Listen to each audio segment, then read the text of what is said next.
Toronto has cracked the top 20 in Amazon's shortlist.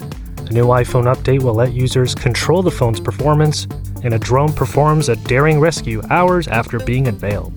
It's all the tech news that's popular right now. Welcome to Hashtag Trending. It's Friday, January 19th. I'm your host, Alex Coop. On Twitter, Amazon has cut its list of 238 cities to 20 in the heated contest to claim its second headquarters, and Toronto is on it.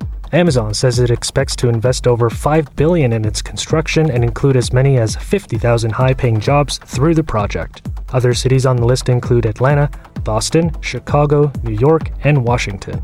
Toronto's pitch for the project pointed to the city's quality of life, transit investments, and openness to immigration, and the fact that, quote, "We are also fun."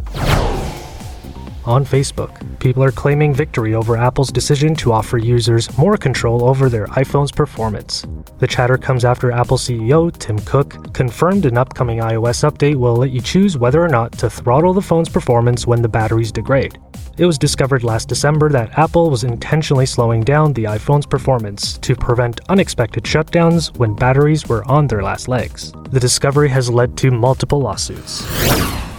And finally, still on Facebook, a new rescue drone is being hailed a hero after it rescued two teens 700 meters offshore in Australia. The drone, barely out of its box after an unveiling in Lennox Head, located the boys within 2 minutes of the distress call and dropped an inflatable flotation device to them. The two then swam to shore and were unharmed. Not bad for the first day on the job.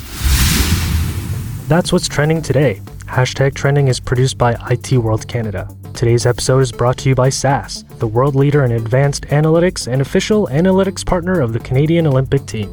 If you enjoy Hashtag Trending, please be sure to give us a rating and a review on Amazon, Apple Podcasts, Google Play, or wherever else you get your podcasts from. Thanks for listening. I'm Alex Coop.